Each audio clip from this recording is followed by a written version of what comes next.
Oh, Watch out now. okay. There you go. I seen it on his face. Oh, yeah, you can't get us this time. Matter of fact, Mums is the word. matter of Praise the fact, Lord, saints. Pete, I'm gonna show some love. My man, Tim Briscoe. His producer name is Briscoe the King. Mm. He made an album that he just released on iTunes. It's kind of like some when you need to work, but you need something cool to listen to. I just wanna. He said we could use his music whenever we want to. Look.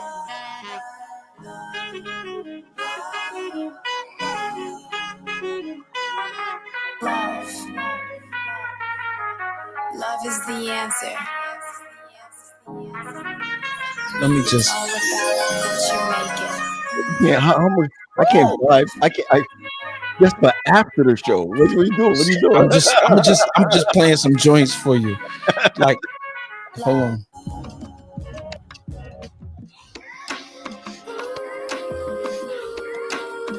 Like, let me just forward it a little bit.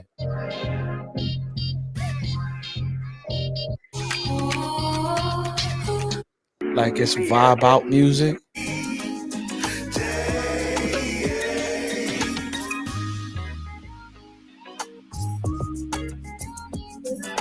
So for whatever we need, like I already be like, yo, I need you to.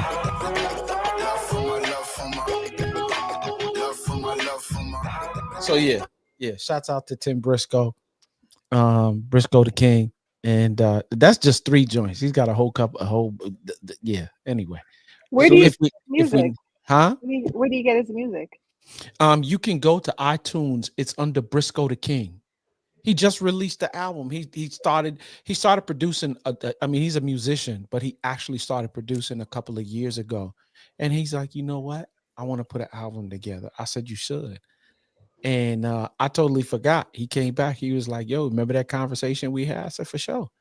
I said, he said, well, I want to show you something. And he sent me a link to the album. He said it's out on iTunes now. I said, my man. So we're not gonna get messed up for that. No, we're not gonna get messed up for it. Okay. You know what I'm saying? So we don't get banged. Like Facebook might do it, but it's just one of them things where we gotta, and then I'll just have him on the back and say that Unscripted has, you know what I'm saying? So let him rock. Sounds good. That's lovely. I'm serious. That's lovely. I wanted to introduce y'all to. I want to introduce y'all to my weekend. Oh yeah, praise God. I was looking for Sade this weekend, didn't find her. Okay. I was in Huntsville. Mm-hmm. Leah, wasn't your daughter there, Leah? Huh? No. I saw something that you posted about VOT or something like that. No, that was one of my youth that was in my youth choir, right, years ago. And so it just thrilled my heart to see her up there just singing. She took back all that good work. I I was looking, and please don't get upset at me, but the person you posted was very light. So I thought, my. Look at you. All light-skinned people, Quest. You know, it's all we always get the rap. It's all good. You my brother, Quest. We right? always, no doubt. You know what I'm saying? We always get the rap. It's all good. Terrible, Paul. Terrible. I love y'all, man. I love you to death, man. And I had a great time. But let me tell you something. I really did not. I didn't go to any of the festives. Why not? My bed was comfortable. I know that's right. Really? Yeah. Is that the season of life we in now? I don't know. I got to admit, man, and some of the things that I've been talking to people about while I was there, and I'm going to be straight with y'all, was that this thing doesn't happen next year on Easter. So there has been so many conversations about how it needs to change to a historically homecoming weekend. Fall. It is going to fall. Columbus Day. That's not Columbus Day. We need to do it on Columbus Day because that's not our. That's not our holiday. You know that ain't. The other thing is though, it impedes so many people. If you are active in your church, if you are a pastor, if you have anything that where you are committed to a ministry in your church and you went to Oakwood, or even if you've never gone to Oakwood but you want to experience alumni weekend, you can't do it if it's Easter weekend. Can't. Now y'all know good and doggone well that that is not gonna happen because folk can't come in their summertime. You know what I'm saying? Do That's it in too the fall. bad. It could be such an amazing experience. You could still have like there's so many other things we could do because it's Mm-hmm. so hot outside. Don't nobody want to be outside. Mm-hmm. So you could do other things on campus that could just. I mean, we've had the discussion multiple times of how it needs to change. Mm-hmm. Yeah, I'm. I just want to see something different. But I'm gonna say this to y'all right now. There's been a couple of conversations that took place based on this role playing thing, that whether it's Christian or not. Oh, really? Yeah, I need to work on my facial expressions. Say it I'm, again because my facial expressions I definitely. need you to say it again too, because I didn't quite. Yeah. there's been some question on whether. Look at. Okay, you're happy now. Look, you may have to sit in the green room too long, Auntie. Not anymore. I don't know what's going on, but What's good, TP? nothing, man. What's going on? Man, I saw shoot. you on that sermon. I thought you was gonna wear some roots that day.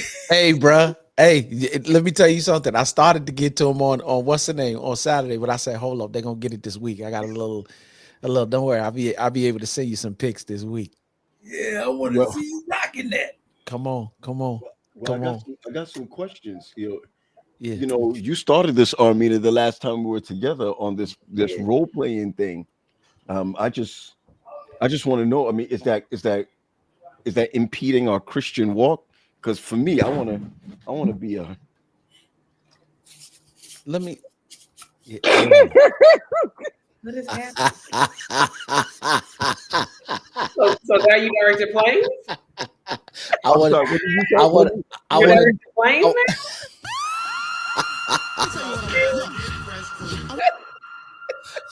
Hey. Well, I mean, I am glad that you found. I'm glad you found your role. I want to be the grounds crew. Come this way. Oh, I think the better question is That is hilarious. what makes it non-Christian, I guess is my wondering. That's the part I want to know. Well, I mean, when we were talking about it, I want to be very clear that we were talking about husband and wives. Yeah. Yeah. All right. You know, but I mean, I think sometimes though, let's just be honest, we have some people in our audience that are not married, but they're sexually active. But Right. that particular conversation was geared towards being married. Now, the question though is not necessarily the role play, but there are lots of controversy around what can be done in the bedroom. I think that we have a crazy mindset behind what is. How do they call it again, Terry? When they say, Real quick, Pete. There's an echo somewhere. We need to fix it. um, That might be me. Hold on. Okay. How about now? Better yeah, Okay. Yeah. what is called when the marriage bed is undefiled. Oh. undefiled, yes. All right, Yeah. undefiled. I mean, I wonder to that what that really, honestly, right? What does that really mean?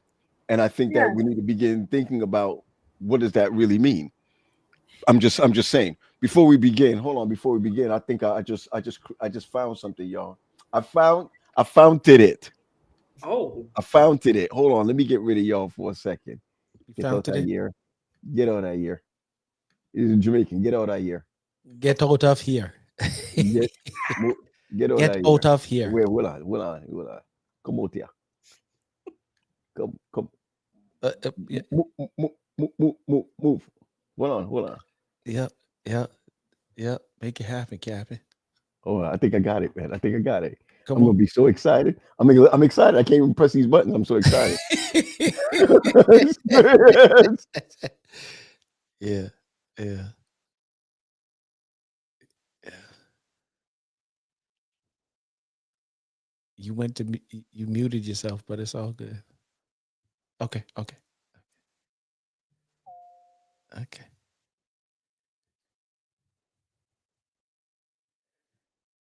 Look.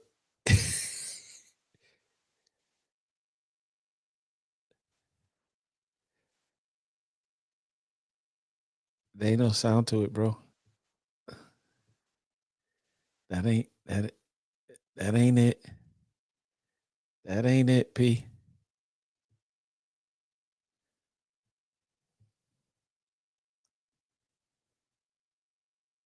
That ain't it. That ain't the one.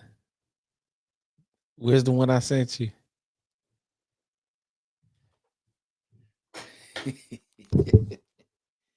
Yeah. You know you still muted, right?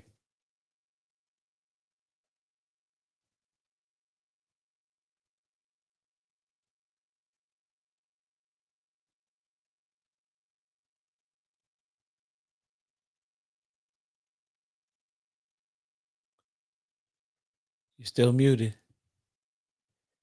Yeah, I can't. Nobody can hear you. Nope.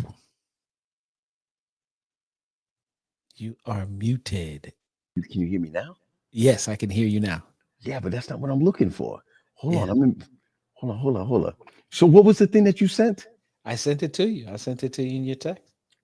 I thought I got it. It's in your text. I just want you to know it's in your text. Yeah, but the text can't help me. We're here. All right, you know what? I'm sorry, y'all. No, you just get it ready for next week. That's all. Nah, man. Oh man. Now I gotta bring them back, right? Now I gotta bring them back, and I'm gonna be embarrassed when I bring them back. All right. So They're gonna look at me like, "Yo, Paul, did you really stop the conversation for nothing?" For nothing. No, I'm gonna help you, P. I'm gonna Okay. help you. I appreciate you, man. I appreciate it. Let's bring back Texas. Oh. All right. Let's bring back Long Dong Silver. Let's bring back Leah. Let's bring back. What did I say? Help him, Jesus. Help. Please, Lord. Help him. All right. So I called him Long Strong Silver. Is that what I said? John. I heard a John. Did y'all hear John? I heard. No, you hear nothing. All right. So all right. So you see that I just gave you right there? Yeah. All right. You can have that. And let's see if that'll. Yeah. Do you have sound? Yeah, I have sound. Okay. I hear no sound. What happens when you bring a pastor, a marriage coach, an educator, and 3 clinicians all together on one platform with no script, no pre-planned questions, with just one goal? To have real, raw, relevant conversations that bridge the gap between mental health and wellness, marriage and relationships, including those who are single, who are seriously pursuing love. We dive deep into the struggles, the healing, the growth, and the wins that come from building healthy relationships, starting especially with the one you have with yourself. Like I always tell couples, you're not the problem, your spouse is not the problem is the problem. Every episode begins with an unscripted question, and where the conversation goes, nobody knows. I'm telling you right now, even we don't know. Oh, I'm sorry. What? I mean, You can't get mad when they wrong. But one thing's for sure, you're about to get truth, transparency, and transformation. Hey, listen, you know what I learned from a client? Me and her husband used to create these characters, and they would like meet up at a hotel somewhere. They were married, but this is how they spiced up their marriage. Talking about role playing? I got a question for you. I want everybody to answer it. What would your role be? I see Terry in the Terry's in the green room. I'm not gonna let him off the hook. Hey Terry, how you doing? Question. You know, I heard that whole conversation, right?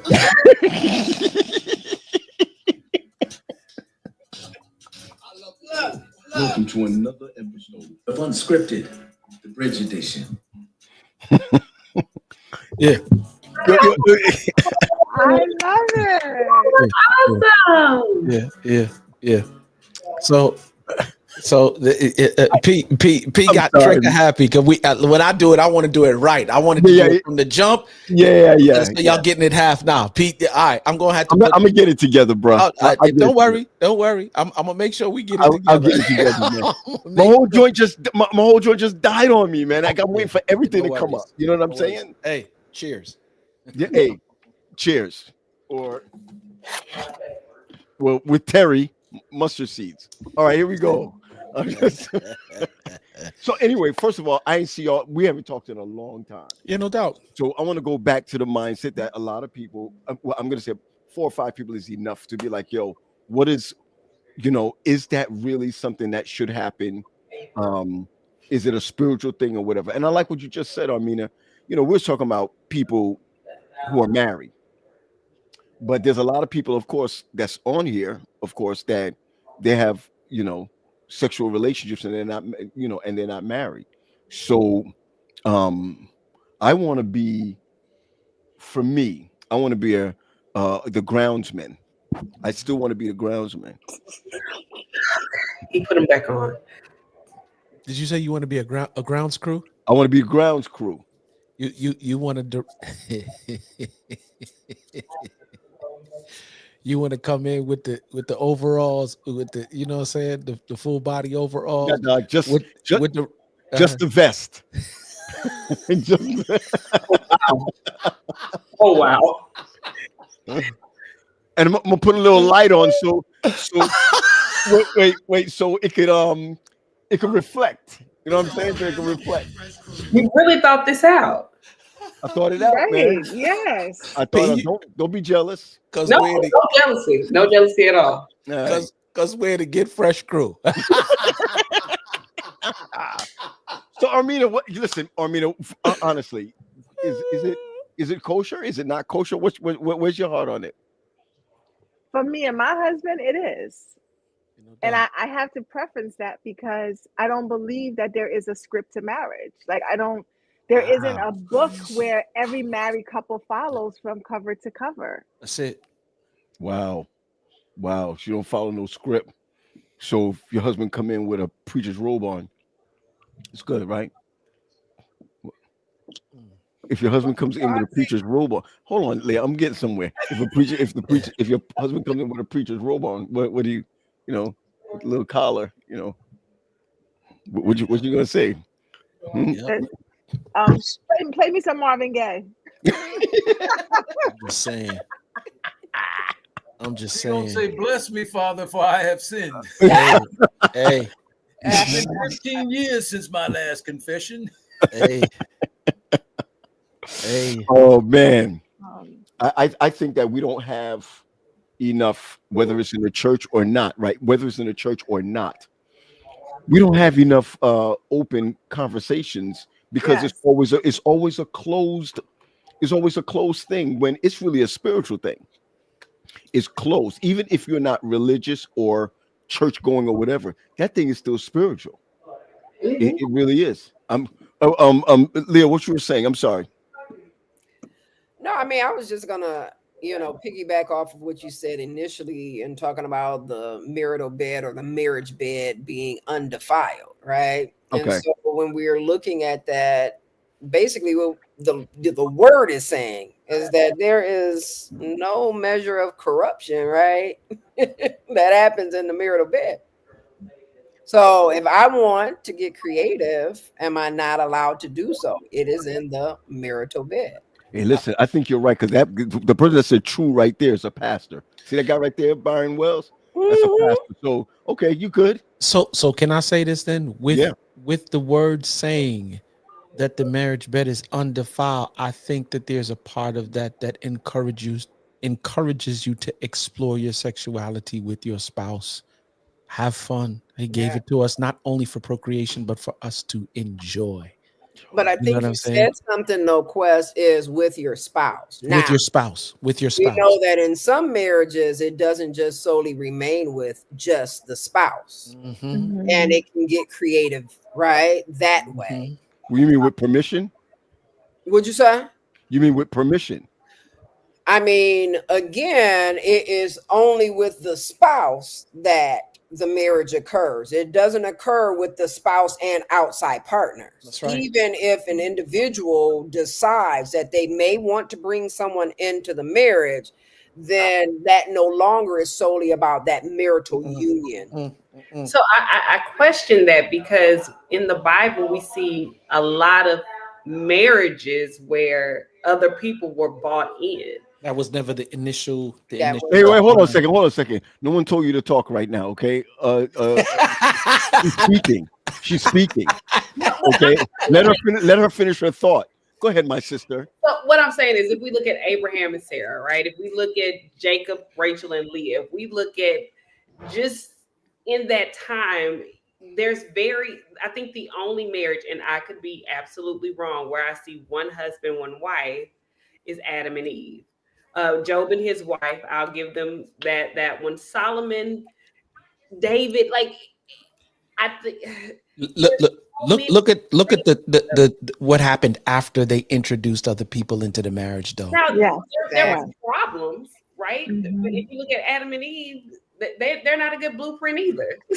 So Yeah, but when you mentioned, the situation with Abraham, Sarah, I can't remember which one she was at that particular time before her name got changed. I think it was Sarah, right? The reality is that they weren't in the bed together. I'm talking about the marital bed, Okay. right? And the activities that occur therein. She allowed for her husband to go out there and get somebody else because she felt inadequate, right? So that's a whole nother issue. But as Quest was saying, when the rubber met the road, he had mad issues trying to make certain that his wife was, happy. Right. And when wife got unhappy, he said, do whatever you want to with Hagar. I don't even care because she ain't mean nothing to me, right? Right. So now you got another woman in your situation that's getting used up, but you got a baby by him at the same time, right? So you'll never get rid of the side piece.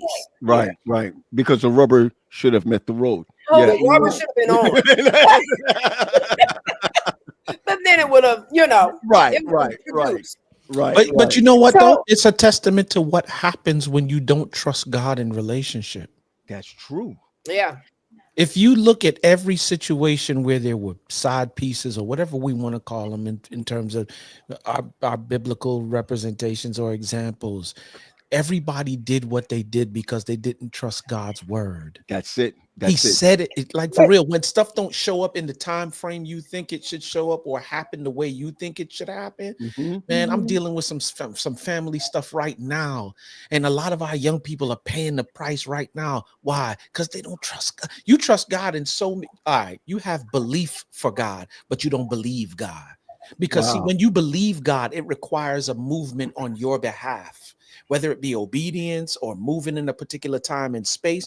And when it comes to this thing called love and relationship, you don't trust them for it. So you take matters into your own hands, and then you don't get the blessing that you're supposed to get from relationship. But yeah, that's a. But can I say this, though? Well, Can I say, go ahead. Go ahead, Armina, and then come back. let me put a note. The crazy part is that we don't read that whole scripture. Woo! Because if you kept going past undefiled, like that would answer the questions most of us have. Go ahead. Because it talks about the whoremonger and the adulterers. Like, so that's that. And it's not funny, but it's my little dry humor. So just don't be on the bed. Use other spaces in the house. Girl, Armina, I'm learning something about you tonight. that's my girl. I'm learning something. You with Dougie Fresh. We the Get Fresh crew. Listen, they just wait. Hold on. Do y'all hear that? Yeah. They just erased my name off the book. Lord Jesus. No. This is what Pastor Wells makes this comment. Believe in God and believing in God may not be the same thing. I love that. I love that. Oh, shoot. My question to Quest was, in some people's lives, and this, I promise you, I love the Lord. Let me preface this. I love the Lord. I believe in God. We know what's coming. Go ahead. But Has God shown himself trustworthy to everybody? I believe he has.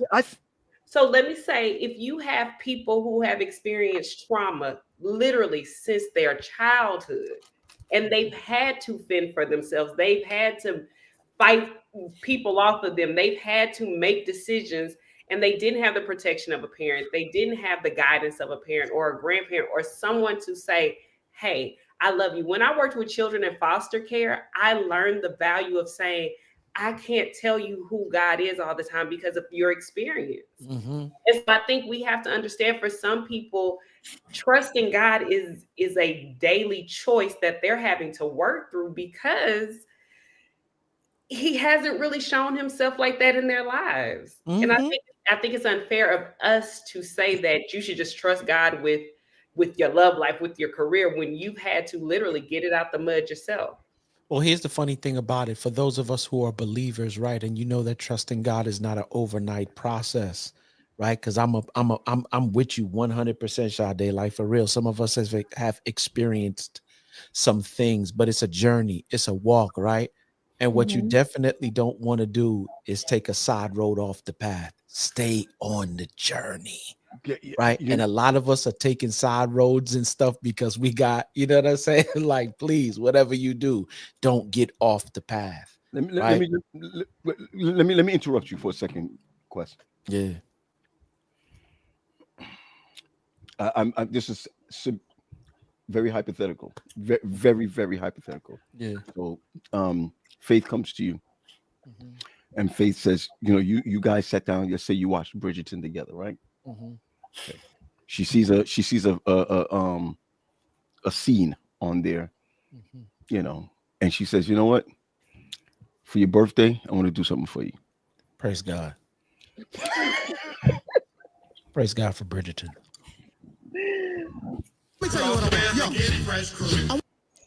So she says, hey,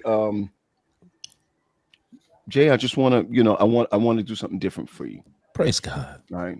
I'm bringing another sister in, and whoa.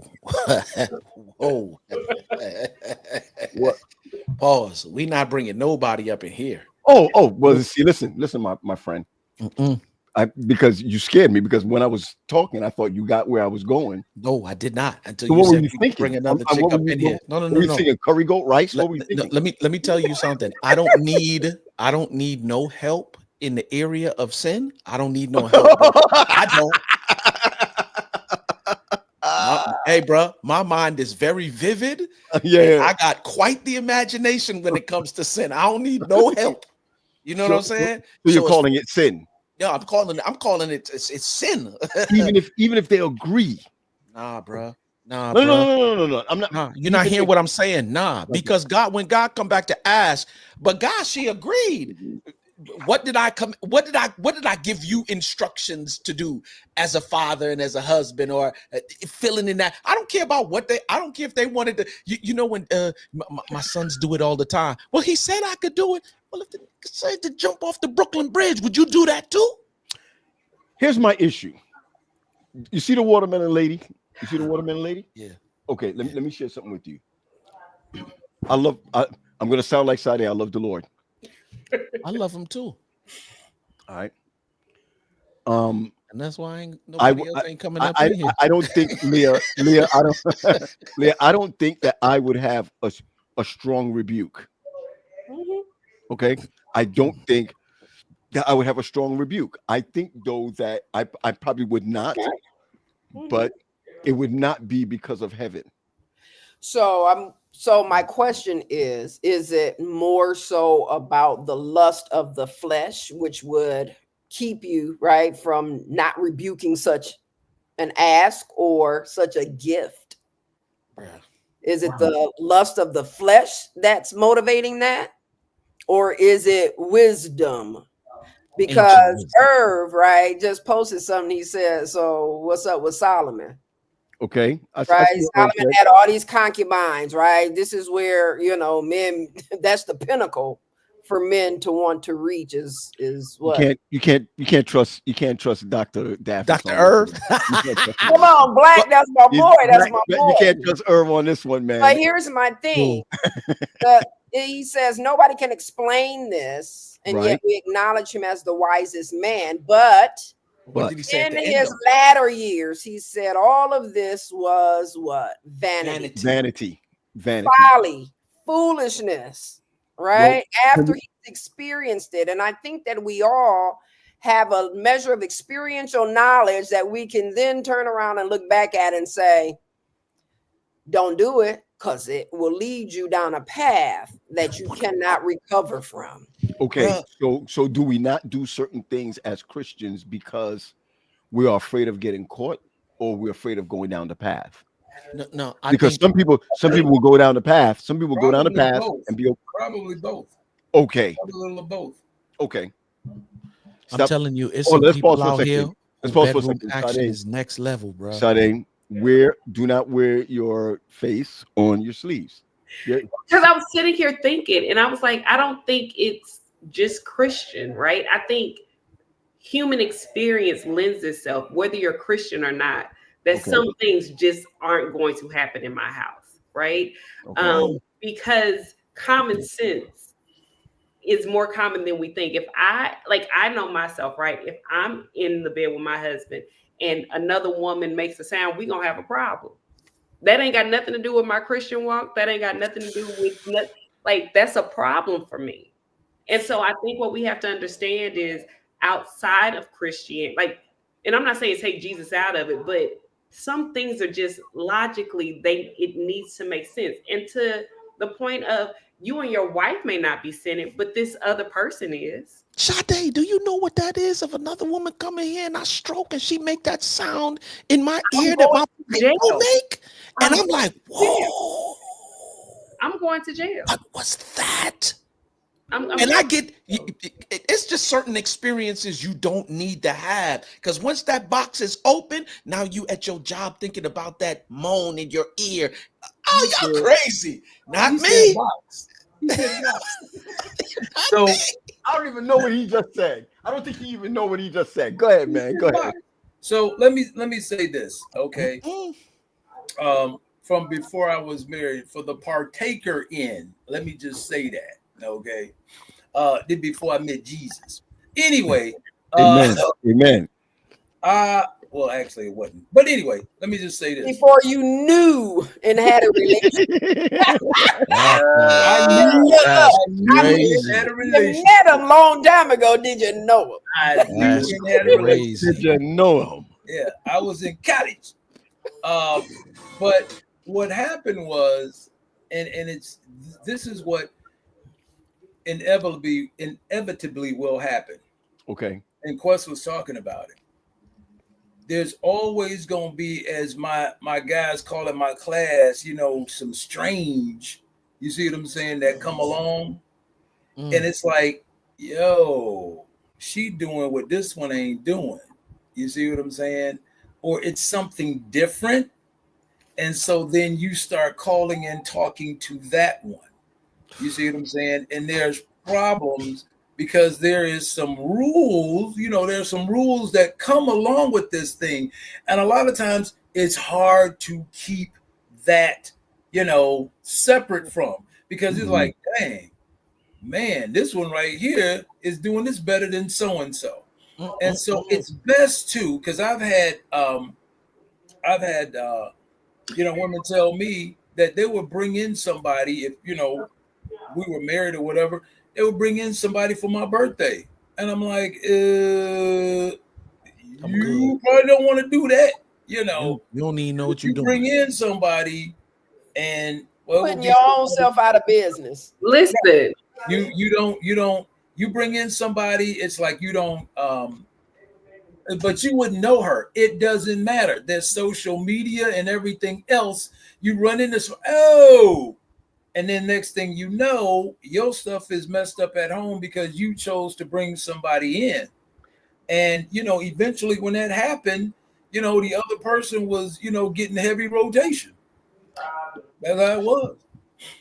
And I think the other thing is a lot of what I've seen is that there are couples who, when they're already in a vulnerable place, they introduce this idea to kind of, in their mind, bring them closer together, right? We're struggling. There's a disconnect between us. Maybe we need to spice it up a little bit and bring a third party in. I just think for me in my house, whenever that house is established, that's something that, if that's a desire of yours, I'm not the person for you. Okay. That means there's probably a I'm just saying there's probably a conversation then that happens. I would pray not, but yeah, like, I mean, like, if that's something that you're into, like, I hope that that's not the desire of my husband. Like, he's not trying to do this at this ripe age. But I also have to understand that that is a conversation. Like, what is it that you're into? What have you experienced? What are you trying to go through, and all of those things? Because I don't want us to be in the position to where that could even come up. Sorry, I'm not on Do Not Disturb. But I just think it's crazy I think it's selfish in some parts to expect someone else to come in and that your spouse not be intrigued to know more. Okay. But can I add something though, Paul? Okay. Yeah, go ahead. And it goes a little bit back to what Sade was saying about like common sense and logically doing certain things. What happens though when an individual changes over time? Because in a marriage, and even before the marriage, right? While you're dating, a lot of times you get all the right answers. And people know how to not disclose certain things until you get very comfortable into the relationship. And then you start to, over time, feeling like you can start to peel back some of those layers of your life. Mm-hmm.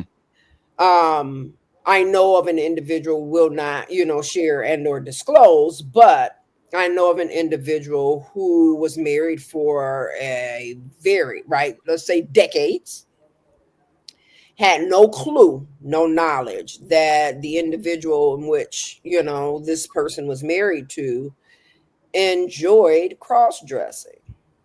Wow. And wanted to do that, right? We're talking about role playing and all of these things, right? Wanted to do that on a regular.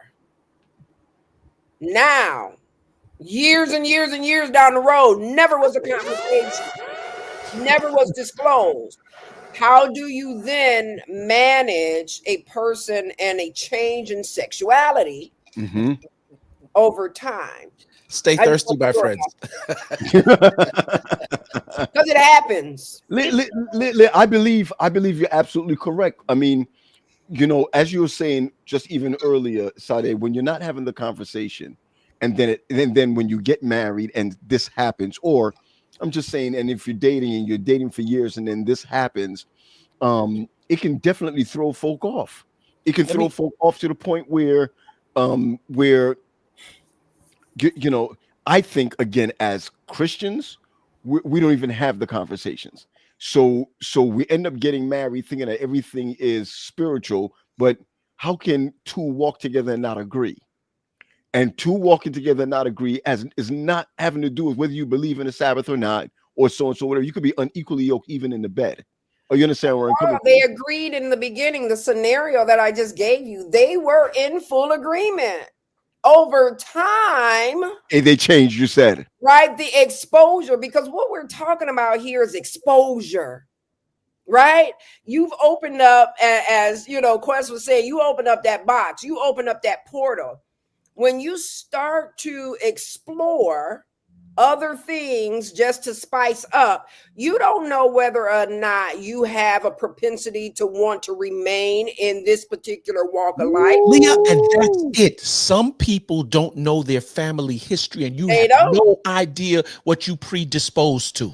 And so it can be along the lines of, right, we talk about people have a genetic predisposition to alcoholism, other types of drugs, whatever. The same can be if you open up to a certain type of sexual, right, encounter. So let me say this, right? Growing up and even now to this very day, I'm a dude. I'm the island is very rich in the kid. I love cornmeal porridge. I don't care what nobody say. But yo, I'm all day, every day. If I could have it every day of the week, I'd eat it every day of the week. I love cornmeal porridge, and it's thick, right? And so you have cinnamon, you have nutmeg, you have what you call it, cloves or whatever, it bay leaf. Sometimes like my mom used to put in it, right? And sometimes you dip the spoon in and take it back out and taste it, and you be like, it needs a little something else. But here's the funny thing, everything that you needed in the amount you needed, you already put in there. So all you got to do is stir it, because cornmeal porridge is something that you got to stir. With some of us, you have everything that you need, you just haven't stirred the marriage. And what I'm saying is, sometimes when you start exposing all of that other stuff that don't need to be in there, it's going to ruin the taste, it's going to ruin the flavor, and it might make you sick. But when you said the exposure, I think about how in the dating world, right? People have already been exposed to stuff. And you're asking somebody who, at my ripe age, who's lived life, to come together and say, let's do this, just you and I think the conversation even has to be like, historically, what has been your experience? Right?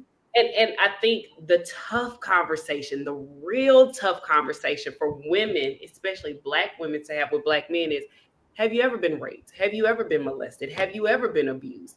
Because that can show up in my marriage. And that's it will. And that's a question, like, women don't have a problem saying, yeah, this was my experience.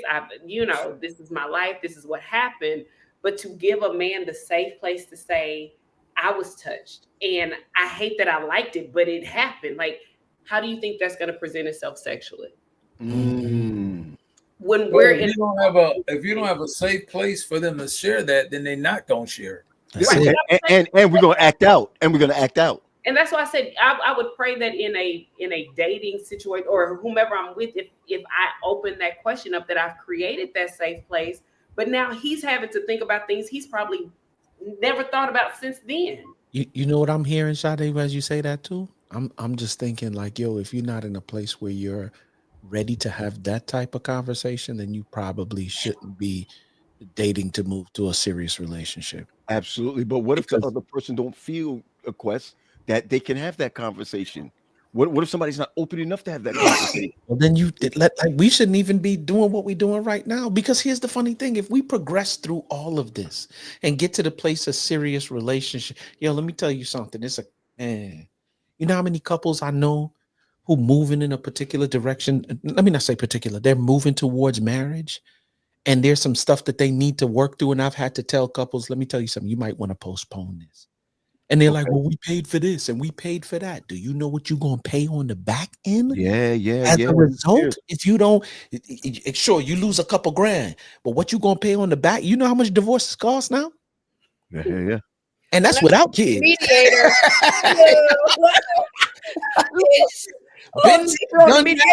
I got the t-shirt, I got the hoodie, I got it all. I tell people my divorce lasted about 16 years. Jesus. I mean, and I just think like those conversations, they feel intrusive, right? They feel very intrusive. They feel like this is a very sensitive subject. But I think the question that we have to think about as I'm talking through this is, how do you create those safe places? How do you create it? And I'm asking men, like I'm asking Quest, I'm asking Paul. I'm going to share something with y'all. I'm sorry. I have to do this because I even text Pat and I asked Pat if he would come on. I'm not going to give full information in this sense, but I found out that my brother was touched when he was speaking at a sexual, what is it called? This, I forgot what it's called. They do it in conference. It was a sexual conference that they have every march down in Florida. Purity. Okay. Okay. At a And purity conference? Wow. yeah, The and devil is Pat, wow. I mean, I'm speaking with Pat next to me. Listen, he's the closest person to me next to my wife, right? And and that's debatable. Mhm. Okay. My man is speaking and he makes a comment. Pure reality. Thanks. It was pure reality. And he makes a comment. And when he made the comment, he said, I was touched by so and so, blah, blah, blah, what have you. Yo, listen, we had to stop. And I turned to him while we were preaching together. Mhm. And I said, by so and so in his ear, right? And he was like, yeah. Then I had to reveal to everyone that me too. Mm. We went back to the room after and had a conversation, and we were 52 years old, 53 years old, when we discussed with one another that maybe that's why we No kind of doubt. messed up. No doubt. Yo, I never had the conversation with my own brother, Yeah. my twin, my womb mate, Mhm. right? Much less than when I even had that conversation with Wendy, because Right. I never had the conversation with Wendy. Mm. You see where I'm coming from? Because we don't want to feel a certain way, especially when it's the same sex that did that. Mhm. Exactly. You Because see where I'm coming from? there's a level of shame that Shame. comes along Yes. with Of it. course, the level of shame. Shame. Of Yeah. course, and then you never told your parents. And then if you're not in the right environment where people are emotionally matured, and you know what I'm saying, it gets you get played Then in. Sade touched on this. She said, and what she was speaking to is when you hear individuals that finally disclose, a lot of times they're struggling between, right, the intellectualization of what transpired Yep. and the physiological reality of it feeling good. Right. And that messes with an individual's mind. How do you reconcile that within Woo! your head, right? So, ooh, And the So, thing that yeah. we have to understand is that the body likes what it likes, right? And predators know that. okay, Yeah, okay. there's So, Sade, neurological sensations, right, that occur. so Because imagine introducing something into your marriage right. and opening that box That- and actually loving it. And here's the, Wow. you don't even me as your wife, I'm thinking I'm introducing something new, Nah, but bruh. because we've never had this conversation, this is something that's triggering something like I've felt this before. I've experienced this before. I'm sorry. Like, how do we move from where we are yeah. back to where we were before this happened? It's Mhm. overcoming I that think shame. too. I think Go ahead. one thing you have to realize. I'm sorry, Leah. You wanted to. No, you're okay. Go ahead, So pops. Oh, sorry, not pops. I mean, sorry, man. Sorry. I think one thing you have to realize too is that we grew up in an era where kids are seen and not heard, and so a lot of times too, you have to think even with young ladies. Why are you dressing like that around that man? Put some clothes on. You know what I'm saying? It's like, okay, so he doesn't have control over himself, so I gotta, dress fully. Also, it's like, what did you do? That's what the child is being asked.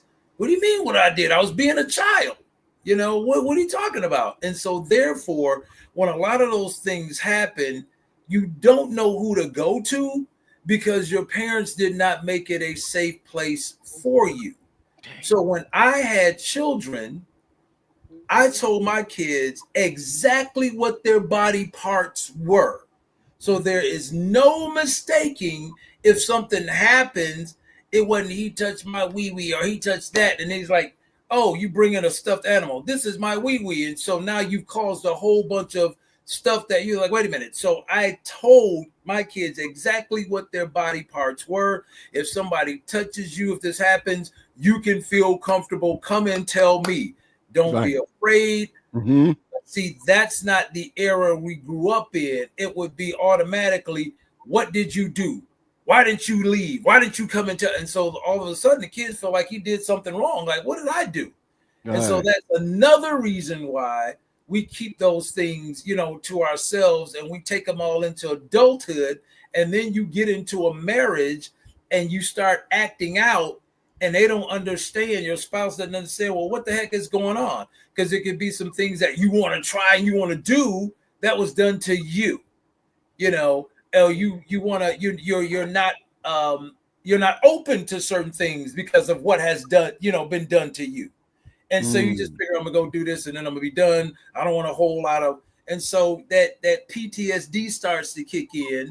You see what I'm saying? Because now that's that post-traumatic stuff where it's like, well, man, he's always wanting to, why is it that, you know, he has to have, or she has to have this certain music playing, or why do I have to wear this certain cologne, or why do we have to do it here? Because a lot of times when it happened, this is where it happened, this is how it happened, or why can't I do this? Because when that happened, you know, to me, I don't like this, and I don't like this. That's because those things happened during the abusive time.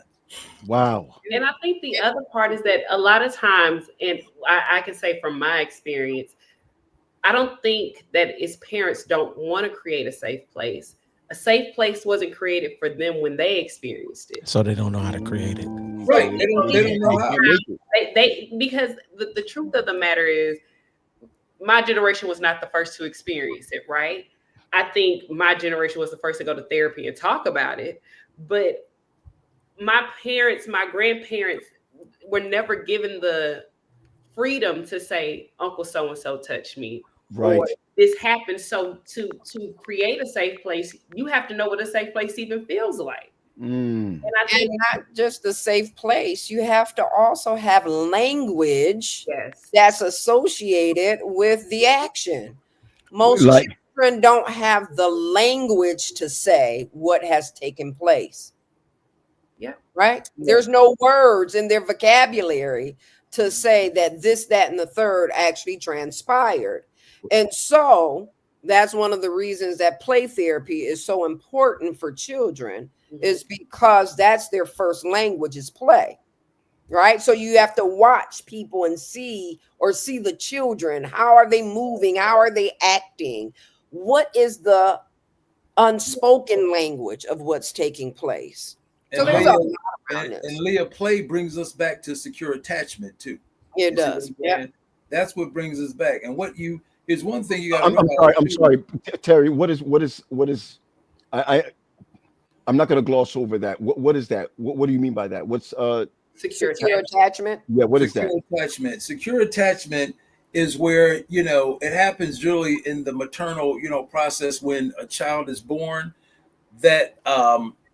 That look of love that you give the child, you know, the stroking and the looking, you know, looking at them like that look of love. I love this baby here. And you're caressing the hair and you rubbing them, and they're looking at you like, this right here is, you know, my person.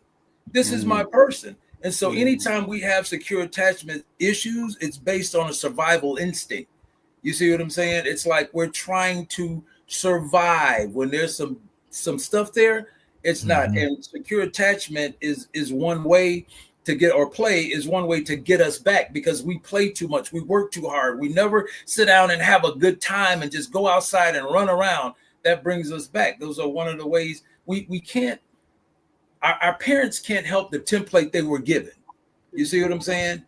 But once they realize, okay, I've made some mistakes, there is a way to get that secure attachment back. Yeah. Can we have that in marriage? Can we have that in relationships? Absolutely. Of course we can. So you know what the basis is of secure attachment is food. That is a big one, right? Like the baby is sucking on the breast. That's food. That's attachment. That's why whenever you see family gatherings, right, tends to be centered on food, those things build attachment where there's a breach. I mean to cut you off, T. I'm sorry. No. Wow. And the way to get, you know, a couple of ways to get that secure attachment back is when you come home, 20, 30 seconds. I'm hugging my spouse. That right there, co-regulating. I've been in traffic. I've been working all day. I just need 20, 30 seconds to co-regulate. I don't want to hear anything bad. I don't want to see anything bad. Let's just hold each other for this 20 to 30 seconds. You see what I'm saying? That look of love you give them, like when y'all at a function and you look at them across the room like, man, I really, really love this person. You looking at them, y'all looking at each other like, wow, wow. And then again, play. You see what I'm saying? Let's get out here and play. Let's do some things. You see what I'm saying? Those things bring back that secure attachment. You know, can I ask a question, Terry? Please. Right now. Let me ask Sure. a question, and anybody can answer this. I'm going back to my, I'm learning. Okay, I'm learning, and I'm loving what I'm hearing. Do you think that secure attachments are nurtured through date nights? Of course. All day. But before we jump into that, though, I feel it necessary to be careful, or to say, or urge, like a warning, right? Like, you need to be careful of what you attach yourself to, right? In my mind, as we talked about, the whole role playing and then bringing other people into I looked up the text because it ran across my mind. Holy Ghost gave it to me, I think. Proverbs 6:27 and 28. And it says, can a man scoop fire into his lap without his clothes being burned? Right. Or can a man walk on hot coals without his feet being scorched? Right. So you can entertain this stuff, and then it moves to you might make an action, but by the time you made the action, you're already burning. You know what I'm saying? You're already on fire, right? And how long you think it's going to be before it burned you and your whole house down? Mina makes a comment here. I know she's offline right now, but she makes a comment here because I was very stuck on. Let me go back up a little bit. I was very stuck on what you said, Terry, concerning secure attachments and what that is, and the way that you explained it was like, wow. That's not just children and whatnot. I mean, I'm even wondering, am I like that with my pets? Yeah, you know what I'm saying? I'm being honest with you, right? But then Armina sends this mindset, and she says, well, what it doesn't look like: clingy, fearful, distant, avoidant, unpredictable, and confusing. I don't want to be in a relationship like that, even with friends. Mm-hmm. Yeah. You don't want to be in a relationship with that, even with your workplace, in your workplace. You know what I'm saying? You know how to get rid of that too is not speaking disparagingly against each other when y'all out in public. You see me? Talking about your spouse to other people. You ever been to like a function and the couple comes in late? Girl, he's so stupid. We could have been here a long time ago. He just be doing dumb stuff. Then the guy go with the guys, man. She be on that stuff all the time. I don't even know why I'm with her. That stuff right there, that doesn't help the bond. You see what I'm saying? That doesn't help the bond. So if you want to get that secure attachment back, those are some of the things that you can do. Yes, it doesn't look clingy or anything like that, but the deal is that it's at the root of it, like I said, is a survival instinct. Survival instinct. Go ahead. Dr. Hay made a comment right here. He said, as Jamaican said, don't rub butter in a puss mouth. Facts. Yeah. Okay, I'm gonna need English on that one. I don't. Jamaican proverbs. Yo, it's what Quest was saying about don't bring fire into your bosom. Okay. But I mean, going back on what we, were talking about, where things have transpired in your earlier childhood, right? And how that can potentially show up to the marital bed or just the marriage, right, situation at best. We have to figure out how we're going to address, right, those issues. And I think, we can kind of get back to centering that, because I think it shows up heavily in relationships. Okay. Where things have transpired in one's past and they don't feel very safe at being able to come to their potential mate, right, in the dating phase, as Sade was talking about, or within the marriage. You don't feel safe in saying, hey, these are my experiences, and this was the first encounter of sex that I've had. Yep. Because that's recorded Mhm. in your mind and in your body. The mind and the body is going to, at some point, want to gravitate back to its first pleasurable experience. How do we navigate that? Because when I talk to men and groups and things of that nature, if I bring up and I just kind of do like what we call the ACEs, which is the adverse childhood experience study, we look at about 10 different things, right? And so one of the questions is, was there ever a time in which between the ages of 0 and 18, was there ever a time that someone that was at least 5 years your senior ever touched, fondled, engaged in oral or anal sex, right? And I'm having this conversation with men. The body language that's given, right, is averse and avoidant of being able to even sit in space, and no one is looking at their paper. Nobody sees what the answers are on their assessment. Their body language, just the thought of having to revisit such a thing and for it to potentially be known, because it's easy to keep things hidden and close to the chest. But once it comes out and somebody else sees it, then how am I now identified? Am I a man? Right? These are a lot of those questions. And so when that comes into the marital bed, That's crazy. how do we reconcile these sorts of things, right? Men, they, and again, I'm talking just about, you know, my client base for the most part is men, Black men. And in those spaces, a lot of times you hear, well, it was my babysitter. Yep. It was That's a right. woman. And hey, it was an older woman. Like, what's up? And they don't realize the damage that was done.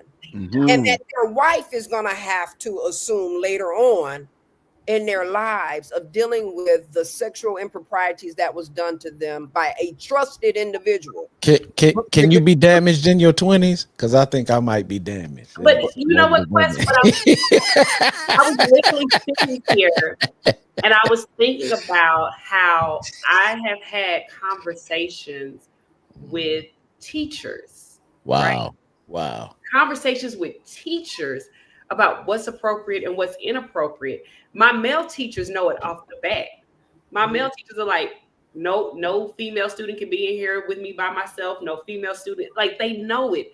My female teachers, I'm having to coach them up because they don't even see it as such. They don't see it as inappropriate. They don't see it as, but the thing is, when you talk to fathers, right? I have a friend where his daughter, 13, if somebody touch her, I'm going in. I'm going to do this. I'm going to do that. I'm going to do that. I said, now, if your son comes to you and says that a teacher tried to touch him, what would you say? Was she fine?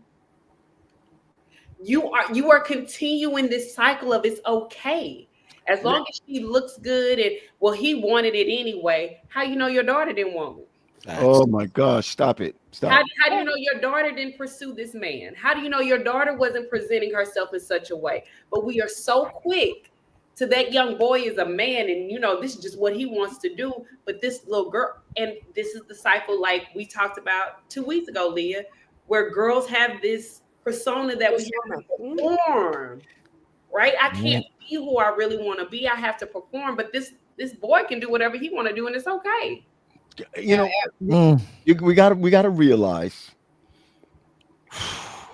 that I could remember being in a room full of guys, freshman year Oakwood, talking about who did we mess with this weekend. Lord, and it was like a badge of honor. It was to talk about who you kissed, who you messed around, who you touched. Bang. Yeah. Okay. And I'm gonna go as far as to say this, right? Because it was so childish that it wasn't even about having sex. Is where did you put your hands? Oh, you understand where I'm coming from? Okay. We want names. No, I'm just kidding. I need receipts. I need receipts. And one of the things that hit me We is don't believe ya.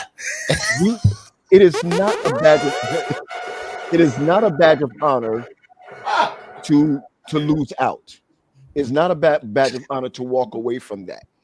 Maybe when it comes to the opposite sex, to the same sex, right? Then it's like, yo, chill, even if there's no big deal with other individuals. But what I'm saying is that when it's a woman, when you're entrusted, listen, family, when you're entrusted, when your family entrusts you to a 16 and 17-year-old girl, and you're 7, and you tell your uncles, and your uncles are like, my man, then it becomes a norm that it's okay. Then I expect for in all of my relationships that what this 16, 17-year-old girl did, that this 13-year-old young lady's not ready for or whatever, I'm imposing what I've learned up here to here, when that was abuse. Right. Exactly. Okay. So I don't see it as abuse anymore. I see it now as a badge of honor. You see where I'm coming from? And this is, again, you know, when we talk about role play, when we talk about is the marriage bed undefiled, when we talk about this, that, and the other, you know, and I'm just gonna share this with you, like my dating life. When you talk to someone and they say during sex, I want to be hurt. Ooh, that's some wild stuff. No, I want to be hurt. I mean, you hear that. I want to be hurt. I want you to do this to me. I want you to do that to me. And if I say, listen, y'all, if I say, I'm not doing that, then the pressure is not on my boys. The pressure is she goes back and says, he ain't about nothing. Oh, you understand where I'm coming from? And I think that the way we are raised as men, as women in a sexual society, and now an exposed society, more conversations need to happen. We talked about it, and I'm sitting here contemplating, right? Like in the dating scene, there are people who are married who aren't comfortable enough to have these conversations. Facts. Right. That's why I said, just by putting the topic out there on the floor, Right. It's a big deal. Much distress and discomfort in the body. Right. Let alone somebody having some one-on-one and looking me dead smack in my eye. But can I say this real quick too? This is the reason why my heart goes out to Sade, like people who are in your category right now of, you know, trying to find a potential mate, right? The dating scene, those who are single and seriously looking to be in relationship. I'm glad that we're having, I mean, Leah, you said it, just throwing the conversation out there. You need to be having these conversations. And if you're not, and if it's too uncomfortable to have them, then you shouldn't be doing relationship. There's some foundational stuff in terms of who you are. Once again, here's my favorite word, development. But here, Quest, this is what happens. And I'm going to just say it. I know everyone, and it's okay if you disagree. A lot of times what happens is the saviorist complex, right? So now you have an individual that you see is unable to have this conversation, and that long suffering savior comes up and says, it's okay, honey. I'm right here. I'm going to be here, right? And so you begin to be mothered, and you begin to be nurtured, and you build this attachment to this individual that has a lot of trauma. And I think that the other thing is a lot of people can talk about their trauma, although they haven't dealt with it. Those are two totally different things.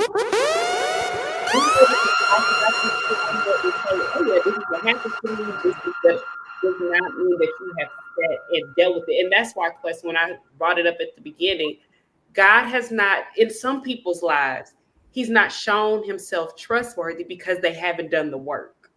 Wow. They haven't sat with the therapist, said, you know what, this happened to me, and they haven't been challenged to say, well, find God somewhere in it.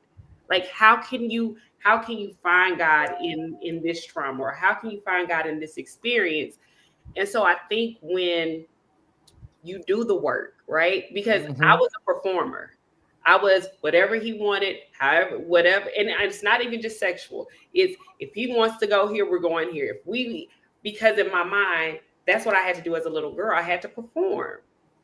Right. So now that I've gone to therapy, I sat through it, and I've sat through the feelings, and me and God have had some really tough conversations, because some things only God himself can answer for. So it's me and you, when we going toe to toe. Now I understand how I had a friend who said, before marriage, my wife was doing it all the time. She was doing it all the time. And now Lord she's have not doing mercy. it. And I said, I wonder if she was performing, because we've made you the prize. We've made marriage the prize. We've made a spouse the prize. And now that I've gotten it, I don't have to perform anymore. How much better would it be if I had sat and said, listen, this is just who I am every day, all day. This is what you're going to get, because I've done the work, and I don't have to perform for you, but you're going to get my good, bad, ugly, and indifferent. Or it could simply just be that, you're able to show up that day. Right. Versus living with someone and they desire you every day.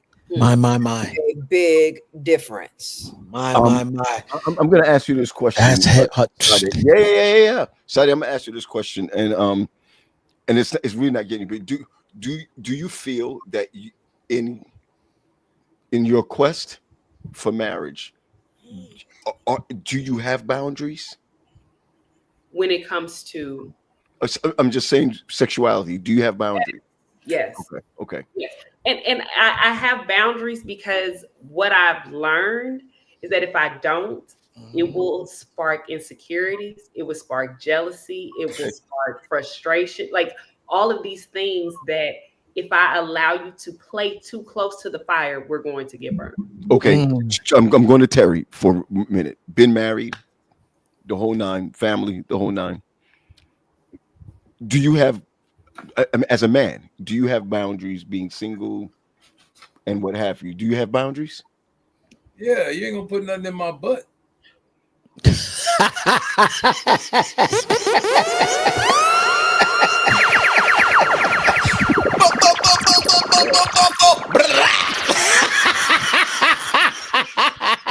Terry, hey, I don't care what nobody say. I love you, bro. I love you like cook food. I'm just keeping it a buck. You know what I'm saying? He went and got his cup. No tongues, no dildos, no lips. I ain't mad. We don't do okay. please. I'm letting y'all know now. Welcome to the Get Fresh crew. Coming in right now. Listen, I'm gonna tell you my Tony Montana voice. Let me tell you something, Hank. We don't do that here. We don't do that over here, mama. Mira, mama, yo no sé, pero tú sabes. We don't do that here. It's not gonna happen with me. I have a question. Not me, Papa. That's Wait, it. I have a question though. Es una problema. That's it. If we're doing things the right way, right? That's your problem. We're not having. There is no right way when it comes to the booty plate. No. Okay, listen. What I'm saying is, if we're dating and we're saying we're not having sex until we're married, when do you think we have that conversation? You have it from the jump. And what conversation? Having what conversation? Right. Your sexual boundaries conversation. When we start talking about sex. Gotta I'm have not the just conversation. gonna come out on the first night. You know you ain't putting nothing in my butt, right? I just want that might work. That might work. That might work. I just want to make it 100. You know what I'm saying? Yeah. Keep it a stack with you. I just want to keep it a saying. stack with So you. to answer your question, Paul, there are boundaries that, and there are things that I'm not going to do. You see what I'm saying? There's things that I'm not going to do. So if it's like, if it's something you want that I'm like, you can get somebody else to do it. Get somebody else to do it. You know what I'm saying? Because I'm not going, there's certain things I'm not going to do. You know, it's funny. You know, God rest her Tori soul. said before the I love first my date. grandmother to death, and I think I don't even know if some of my cousins are watching. My Ooh. grandmother was very vocal with me about sexuality. My grandmother. Um, wow. Maybe I'm not over her. Sorry. Okay. Um, she when I got married, if Wendy's watching this, she'll tell you when I got married, she said to me before we got to the reception, she said, if things are not working out sexually with her, and she said it her own way, you must find something else. You don't have to leave her, but you must find something else. Um, if the conversation does not happen before you get married, you're gonna find yourself you're gonna find yourself lacking. You're gonna find Sexually frustrated. sexually frustrated, messed up, um, asking yourself the question why, because even though it is not 100% of the marriage, it is a percentage of the marriage. And I feel that many people that get married, they don't go in with the same percentage. I just don't believe they're going to, and I don't think they can all go in the same percentage. And I think, again, I'm going back to Leah again, people change. All right. I saw a couple sometime before who the issue was that they watched pornography. Mm-hmm. Then they decided that they were not going to watch it. But then he decided that I want to get back into it. She was like, no, I'm not going to do that. It was not even a spiritual thing. You know, it had to do with respect. You know, it really had to do with respect or what have you. He felt duped. Okay, let me be real. She felt duped. All right, she felt duped. It was the her that was upset about it. And I think that the scariest thing is when things change in marriage concerning your sexuality.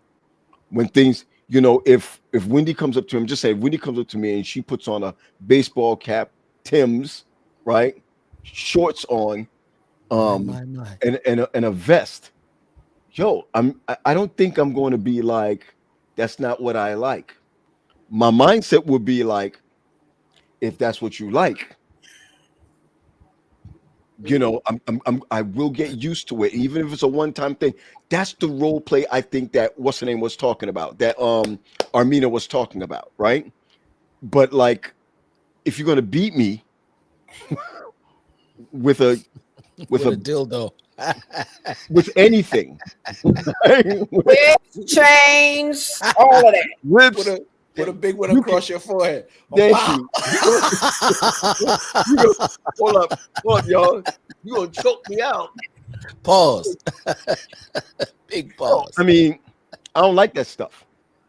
And for me, I don't know how I'm gonna have that conversation to be like, yo, I don't like that. I don't want that or whatever. Because here it is. I'm just going back to you, Sade. I like what you said. You're a what? You're a performer? I was a performer.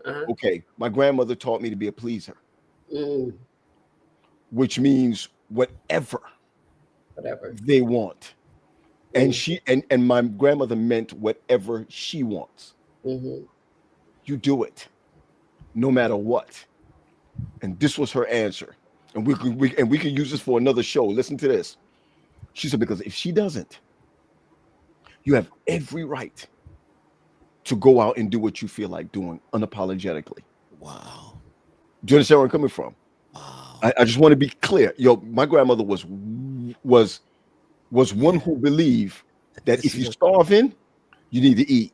And here's the thing, though. So, right, this speaks to the framework, right? This is the framework that you have learned to operate from. Yep. We're talking about just whether or not you engage in a particular sexual act or not. Right. We need to have questions about the framework, right? Your belief system around this conversation of sex, absolutely, right? Because that, to me, if I heard that, I'd have had to let you go early on. They were already But married. the reality Here's the funny is, thing about it. You know it's serious because when you spoke about it, you got So It was the like, thing oh, was, whoa, but I'm here's pulling myself like up. I while ain't over here just yet, so I know that the connection is close. It was So, tight. It was just tight. saying. Terry, Just before I saying. let you go ahead, Terry, my mom, I'm giving you an example again, right? My mom did not like me with a young lady, dated her for years, right? As a pastor, she was not Adventist. Y'all missed that. I was a pastor. She was not Adventist. I'm gonna just put it out there like that. Yep. And my mother got to a place where she said, I don't even want her in the house because I don't appreciate. My mother had the nerve to call my grandmother. Hey, dude, I'm 23, 24. My mother called my grandmother and was like, yo, how she felt. She said how she felt. My grandmother called me. Remember, there's no cell phones. My grandmother called me and said to me, your mother is having a problem with who you're dating, right? She said, my house is free at any hour of the night to come here and lay down, relax, and so whatever with your girlfriend. Where was grandma when I was running wild? Right? I'm just playing. When I say to you, right? When I say to you that my grandmother and myself were so close. That's crazy. Right? I don't want to disrespect grandma. No, you could just Can I just say no. sometimes we enable people. Yeah. I hear you. And I'm gonna leave it there. Sometimes we enable people right to do things that is to their detriment later on. Leah, when I went home, and she was the matriarch, so she had power. She was a matriarch. Now let me share something with you before I land a plane on my grandmother. Wow, that's wow, grandma. I recognize that my grandmother grew up Cheers. with too much. I'm going to share this with you. This is the whole pastorship mindset where me and her, now I understand, right? And I'm going to tell you because remember, Terry talked about this whole thing being a generation thing a couple of weeks ago, right? My grandmother was the rich little girl in the area or in the town there, where my grandmother wore shoes, wore ribbon in her hair. My grandfather had a, what do you call it again? A buggy, a horse and buggy. We're talking about Jamaica. She got pregnant early, right? Early. And she said she never asked to be an example. You understand where I'm coming from? She never asked to be an example. Everybody's talking, you could have done so. You're the eldest child. You so-and-so, whatever. She never asked to be that. The same way when listen, y'all, when I pastored at 23, and she would say to me, boy, you really messed yourself up this time, huh? You understand where I'm coming from? You never asked, right? You never asked for all of this to come upon you. So now you're going to live the rest of your life until you get married trying to. So if you want a secretive so-and-so, you have my house because I know what it's like to do so-and-so. Yo, generations teach us wrong. Come on, y'all, right? And generation also teach us that I don't want my grandson to go through what I went through. Do you understand where I'm coming from? But this is the reason why, too, P, that it's important for us to understand legacy and understand what happens when we open up these boxes and right, because a lot of us are let me tell you something. I come from a long line of Jamaican men. You know what I'm saying? Some fair-skinned cats whose mouth was sweet, like they open up their mouth and immediately like butter to puss mouth. I come from a line of men, they open up their mouth and chicks was catching diabetes. Their mouth was so sweet. You feel me? And so what I'm saying is, like, as a believer now in this season, and I know what God has required of me personally. I ain't talking about nobody else, I'm talking about Quest Green. I know what God has required of me. And there's some stuff that's you know where the sins fall into the second and third generation? It's some stuff I got in me, bruh. And like I know some of it I contributed to, but some of it I did not contribute to. And I know that's why I gotta be careful about where I put my foot, because I promise you, like, oh man, when they came and asked your boy to be an elder, I was like, yo, you sure you want that? Like, because I don't shuck and jive, number one, and I don't do the, like, I'm going to tell you who I am, what I do, and it's so that I can be accountable to me and accountable to a couple of other people as well. My wife has this thing that she does with me. Whenever she want me to straighten up or whenever I black out, right? She goes, Elder Green? Oh. And Mine she is don't worse. say nothing, she don't say nothing else, and she backs up. Mine says, where's my priest? Wow. And it's not just because of the position in and of itself. She's speaking to the person inside that God told me I should be. Mm-hmm. I could care less about the position. The position don't mean nothing. I still want Tim's with the hat. Oh, with the all vest. day. I preached in Adidas sweatsuit the other day. Like, you know what I'm saying? But she's speaking to the calling that God has put on my life. So I can't just operate in any kind of way. Do you know how many marriages will get jacked up if I get caught out here messed up in some stuff? Woo! You know how many people gonna be jacked up because they're gonna be thinking, well, if he can't do it, what hope is there for me? You know what I'm saying? And I'm not telling you, like, when we go to places and spaces, we're not tempted to do foolishness, because people just have a tendency sometimes of being attracted to some stuff they ain't got no business being attracted to. So little stuff is said to you. You know what I'm saying? Like, I remember being at conferences and women, damn, you smell good. And I'm like, whoa. Yeah, so I had to tell the team, run me interference whenever we go to. If you see me talking to any chick for more than 5 minutes, come and run me some interference. That's Kelvin Mitchell. Can I go back to something you were saying earlier, Paul, if I can remember it?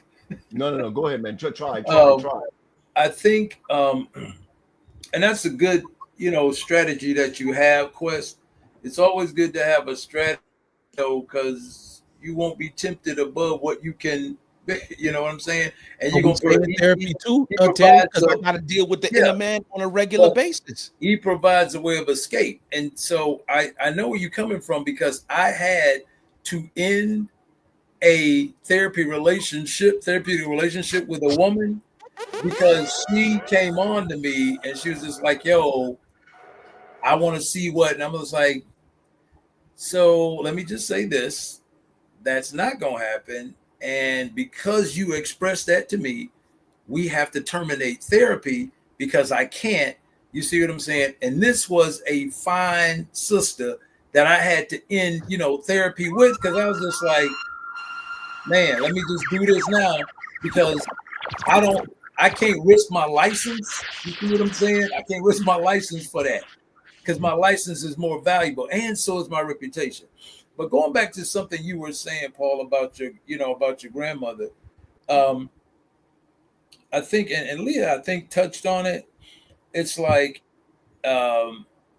she was doing what she thought was best. You see what I'm saying? Based on her own experience. But what you also got to realize too is, a lot of times when somebody wants to do something and the other partner doesn't, going back to what Sade has said, have you talked about some trauma that has happened with you?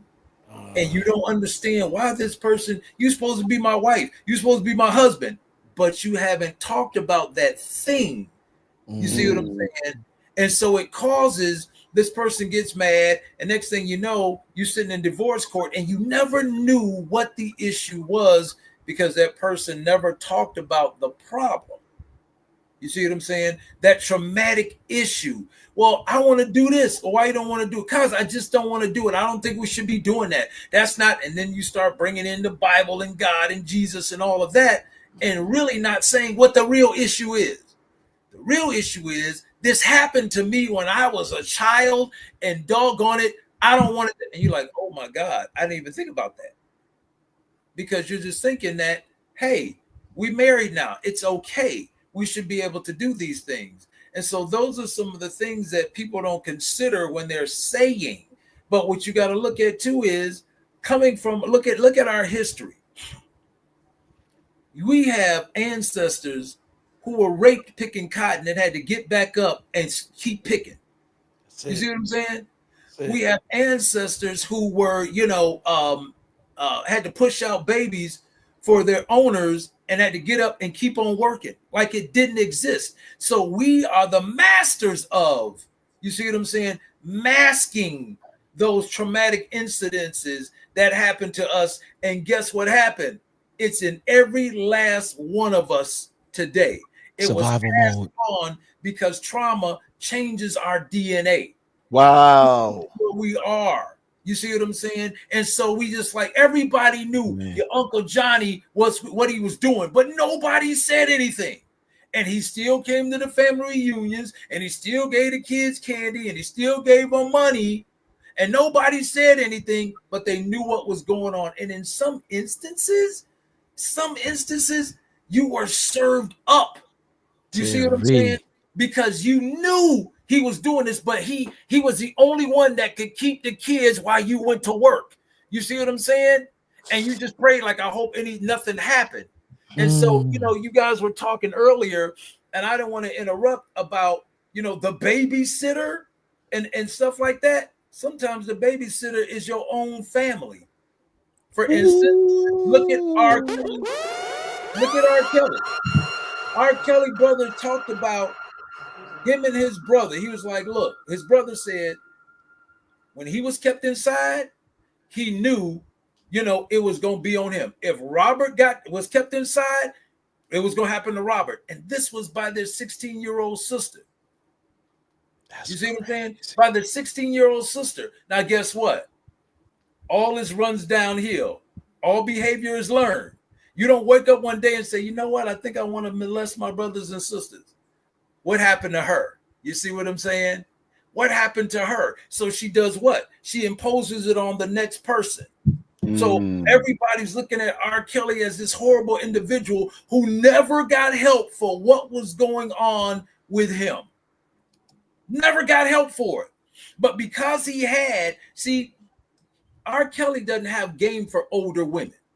You know what speaks to older women? The music, the money, the status. Mm-hmm. He has conversation for younger women because the trauma that happened, his mind is still there. Remember, trauma is this event that happens, okay, in where the nervous system and its capacity to process the event gets left behind. It's frozen, stuck in the brain. That's where he is. He's still in that childlike. He grows, but that trauma is still there. It's still there. So he can talk to them young girls because that's where he at. Older girls ain't got to say nothing. I'm Robert Kelly. Ooh, sing me a song or whatever. But the younger girls, that's where his rap is. That's where he can. You see what I'm saying? Well, I've never. Is this something that? Is this a fact? What you just said? Epigenetics. What are you talking about? About R. Kelly? Just said my man should be set free. No. But here's the thing. I'm not absolving him for what he did. What he did was wrong if it happened. What I'm saying is nobody ever gets to the root of the pedophile or anybody else. You don't wake up and just say, I want to start, messing with little boys and little girls. It's happened to them. I understand. It's happened to them. And what Terry is talking about is the developmental age. Got it. Right? Versus your chronological age. I got it. Maybe 45, 50 years of age, but your mind at the time that the traumatic event occurred, if it was 5, 6, 7, right? Then that's where you are developmentally until you learn how, right, to manage the traumatic event, grow yourself up. Because we got to grow ourselves up, right? Yes, ma'am. I just thought about what you talked about. I just thought about our session, Leah. It just came to me like, oh yeah, that's what we talked about. And the thing that I want to say is what's crazy is the whole time y'all have been talking, because I've been sitting here, I was like, I can't wait to get married to finally have Facebook. Say that again, because questions hit the 10-minute bell. I said I can't wait until I get married because that will be the first time I will have safe sex. Wow. Are you sure? Well, I pray it'll be my husband and we'll be in a good relationship and we'll be nice and healthy and together. But when I say safe, like there's nothing else, right? Like I've said it on the show. I hate Survivor, whatever, but I was sexually abused for years out of my life. And it's so interesting how I've laid down when I didn't want to because I felt like I had to. But that's because that's what I learned. And what we don't talk about is when it happens has a greater impact because if it happens during those formative years, that's how you interpret life. Mine happened way too early to where this is just what life is. This is what sex is. And to unlearn that and then be in a place where I'm like, wow, I cannot wait to want to have sex with somebody. Right? Where I desire it, where it's Sade, and there's no power play. There's no manipulation. There's no what can I get out of this or what am I given to get something. That is something that I think a lot of people don't get to experience because, again, the trauma is what's driving us. The trauma Survival mode. I hate it. Move the way that we move instead of saying, you know what? I want my yes to be my yes and my no to be my no. Let me tell you, it's so funny. And Terry said it a while ago that the trauma changes your DNA. Yeah, that when that thing, Terry, like that was like the slap. I had in my therapy session this week. My therapist was asking me some questions. She was like, "Where in New York are you from?" And I was like, "Brooklyn." And she was like, "You carry?" I was like, "I do." She was like, "When you go to restaurants or when you go to public places where you gotta sit, do you sit with your back to the door?" I said, "Never that." And she was like, "Yeah, you got socialized trauma, and sometimes you wear the thing like a badge, but it's because of the traumas that cause you to respond in this seat like that. You I know where you." She was like, "I know where you live." She's got right. She's like, "I know you live in Steel Creek. I know where you live. That ain't nowhere close to the hood." But it's funny that you've not lived in the hood for years, but it's still resident in you. And when you said that thing, Terry, in terms of like for real, when you experience trauma, like it changes your DNA. It always keeps me in survival mode. Right. When I'm not in a place where I got to look at my environment or do anything where I gotta survive. And I'm like, well, how do you get out of that? And she was like, well, number one, you need to like get on your face before God. That's number one. But when these opportunities, because here's the funny thing, because of the way that I do it, I know that if I don't make the adjustments soon, that my children gonna grow up in survival mode because of how you understand. And I was in when I tell you I was in the session in tears. Why? Because I know that my kids can act with a certain level of entitlement, right? But this is the environment that we wanted for them. But it's the environment that we wanted for them, but my mind is still in survival mode because of the way that I grew up. And here's the funny thing. It's so subtle that you don't even know that you're doing it. You don't even know that you're doing it. But Quest, look, Terry, you probably gonna say the same thing. Go ahead. Go ahead. So here's the thing. It's, it's not that the trauma happens. It's that it happens over and over and over and over and over again. And that's what people are trying to prevent.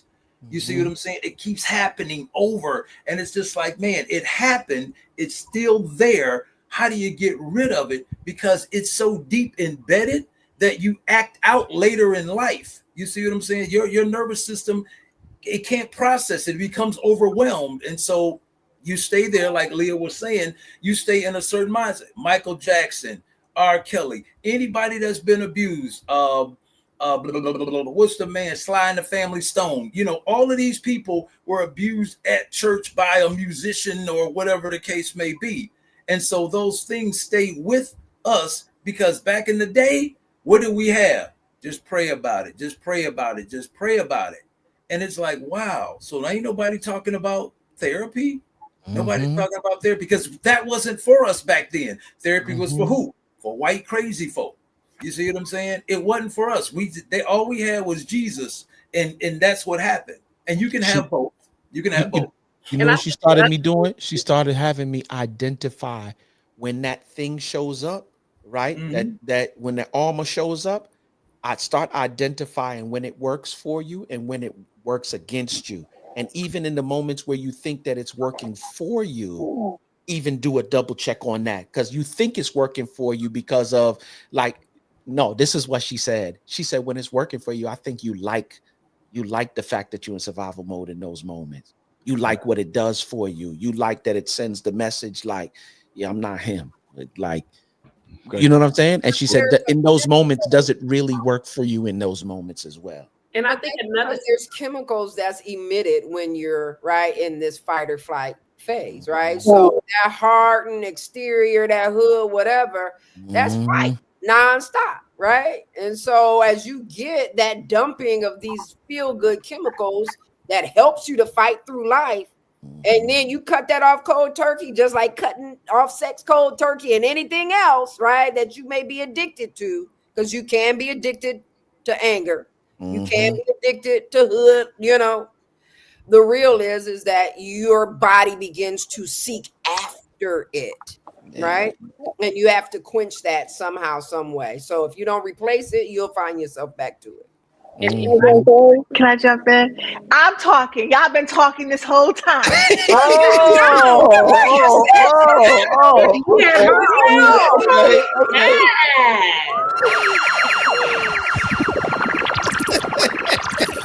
you really talking, Nina? Do you have something to say? Okay. Okay. So I love talking about trauma. It is my specialty. I am certified in it, love it to the bone. And TP, when you said that, how it changes our DNA, can I just add just a little bit? So I know that bell done rung already, but TP's talking about when the trauma is chronic and unhealed, right? Because there are so many of us who have experienced traumatic events and we have healed from it. Those are not the ones we're talking about. We're talking about the ones that are chronic and they're unhealed. And those things look like the abuse, the racism, the poverty, even war. Those things, they actually affect the way our genes express themselves. You know, so when you talk about like genes are like hardwire, and life events or life experiences like the trauma, they act like software and they get to turn the genes on and off. So like when we talk about trauma, it goes so deep. It's not just what happened to us, it's the impact it has and how it affects us from that moment on. You know, Mina, I'm gonna close on you on what you just said. Yep. I paused in here and I wrote to all of y'all guys that I just love y'all.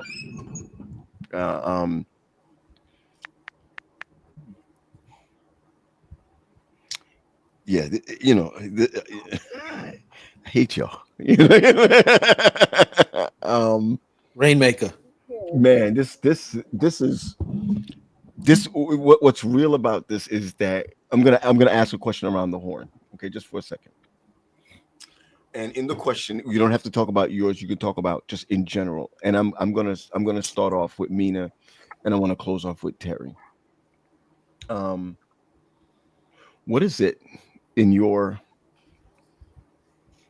in your experience that you feel that you or just people in general need to heal from?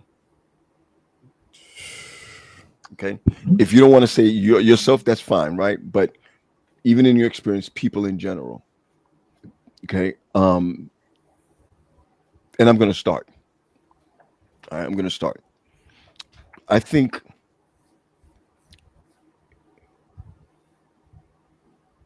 that I would need to heal from FOMO. That's me, right? The fear of missing out. Right. And I'm going to say this, and you don't have to add for yourself. I've recognized that I probably pastored too early. Okay. Yeah, I probably should have been an assistant. Paul Graham, not anybody else. Paul Graham. I probably should have been an assistant, probably working in another job before really being fully developed, not just for marriage, but for relationships. Let me ask you a quick question too, because you in a very deep place. Do you believe, because you was a talented as a pastor, P? I'm saying even from back then, do you believe that your talent took you to a place that your character couldn't keep you? Ooh. Yeah, yeah. And I'm not turning this around right on me, but I folks don't know we text each other. I'm texting that I love you guys. I love you guys, and I'm not sharing with the world so and so whatever. I mean, I'm gonna say it right now. Right now, I'm a good pastor. I'm a good No, pastor. you're a great pastor, Right. bro. All jokes And aside. and I'm gonna say this because I had a conversation with my brother the other day, and it's not supposed to go this long because I don't want y'all to go that long. We just said you stop me to say that. What I've learned I'm supposed to always finish last, but I got to go first. Where I have learned really that I've said to Pat today, Pat, this weekend at Oakwood, I realized that I'm a good father. Praise God. Okay. That I part. realize that when I say I'm a good husband, that I know what to do to be a good husband. I'm telling the conversation I had with Pat. Because I don't never think I'm good enough or whatever, in that. But what I did say to Pat, and Pat said, Paul, I agree with you. He said, I was never taught to be a good man. Yeah, that's it. And That's it. and and uh and I went through 21 days of a reset. And I didn't put it out there. I just said anyone who would like to join me, join me. So I'm gonna be 20 something of us for 21 days. And today was the last day, it's 21 days. And I'm gonna say this, that I believe I need to be healed from FOMO. Yeah. Because that's it. That's all I'm just gonna put that out there. I'm no less than this, that, and the other. I have not revealed anything to people or this, that, and the other. What I can simply say is that what I'm missing out on, I shouldn't feel like I'm missing that, I'm missing that. I should feel that I'm protected from that. I'm protected from that. I'm protected from that. And I think that if I pastored at 28, 29, for real, I know me, instead of pastoring at 23, I think I would have been a better man, not just a better father or a better husband, but a better man. Yeah. Now, I'm not asking for us to go through what I just went through because this is my therapy. This is my therapy on here. These are that's how I always say this is my therapy. But I want to thank you So guys. we should be charging Yeah. Get that money, you. TP. Who is Get your that money. insurance provider, sir? Get I that just want money. so I'm going to go back on you guys right now before we close it off. What do you think people or yourself need to heal from? I shouldn't have gone through all of that just now. But I know. I'll tell you this. I need to heal from taking L's. wow. There's this mental turmoil that I go through when I take an L. Wow, that's my first elder.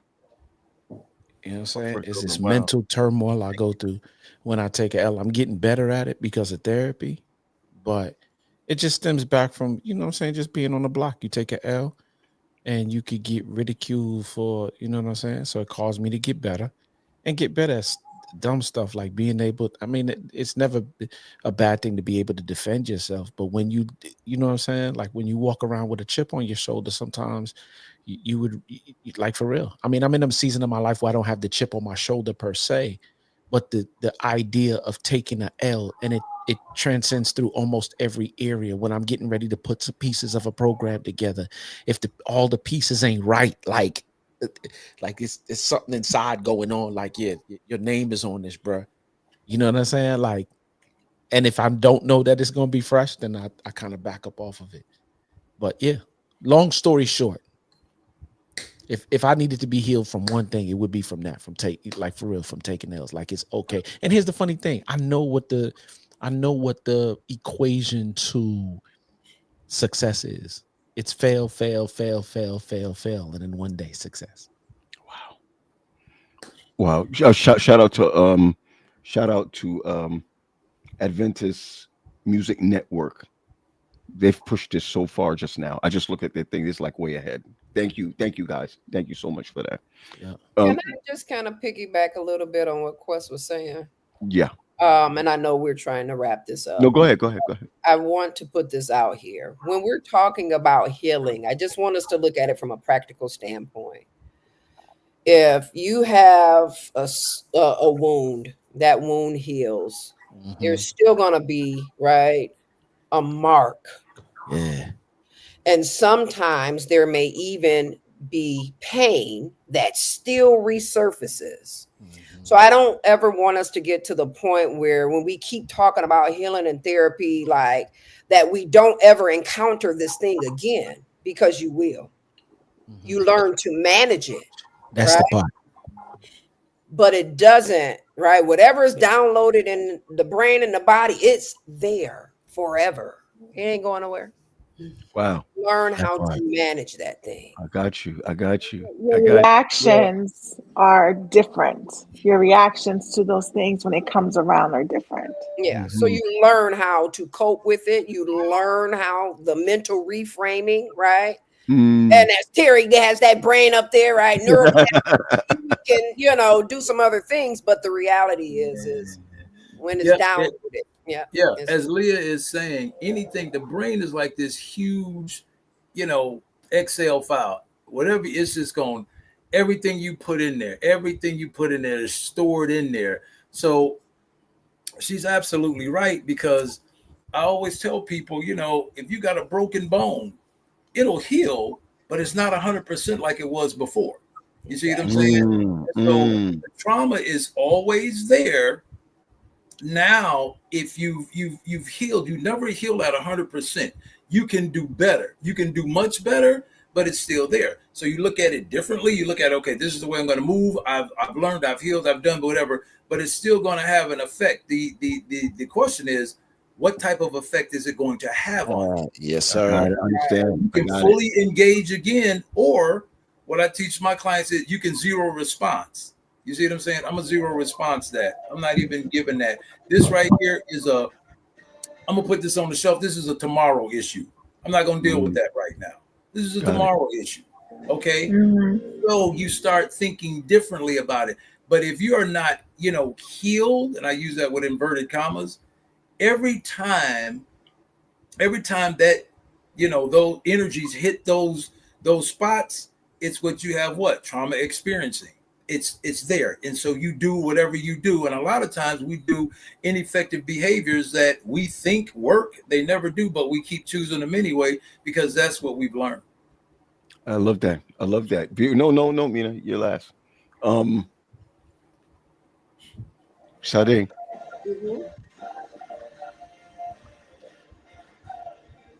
Oh, you just said my name. I thought you were going to ask a question again. Okay. As I was sitting here, I feel like I need to heal from my disappointment in God. Wow. Because that when it's triggered really big. So just knowing that, especially if I want a healthy relationship in the future, I have to get that relationship right first. Yep, that's it. Okay. Mina? I was in a session with a client today, and we were talking about this very thing. And all of this client's issue goes back to rejection and abandonment. And I was thinking, like, my goodness, that is more than half of the population. And I'm not just talking about like healing from the obvious, and I'll stick with rejection. I'm not talking about the obvious kind, but that quiet kind of cutting kind, the one that kind of sinks deep and just sort of settles in your soul. And as we were talking, she and I started talking about rejection from parents, right? Not being chosen emotionally, even when they were physically present, being compared to your siblings, feeling like love had to be earned through like grades, obedience, silence. You know, even growing up faster than we should have, parenting the ones who, you know, we are our siblings and protecting them, but no one's there protecting us. So yeah, I think rejection. I think if we could start to identify what that looks like and start working through that, a lot of our attachment issues will be worked out. Mm-hmm. Yeah, I love you guys. That's it. That's it. I don't want no music, no nothing. I want to thank everybody for just spending some time with us today, tonight. Um, that's what happens when we don't talk in 2 weeks. You know what I mean? Yeah, I was vexed, man, that I could not be a part of the. I was vexed, No, no, but no, I no. was like, Now you were throwing the words over. You were throwing the words over. So Leah, thank you so much. Thank you so much. I'm going to drop you off for a moment. I'm going to drop you off for a moment. You're going to drop you off. Wait for us. Wait for us. Um, Terry, just wait for us in the other room. Thank you, man. I'm gonna tell you again. Thank you. Thank you. Man, Welcome. thank you. Thank you. Mina, I just really think that all the statements that you were bringing to the table from wherever you were, thank you. I mean, that whole thing concerning trauma and dealing with trauma and I think we don't know how traumatized we are until we sit with individuals that can help us open that up, especially through the spirit.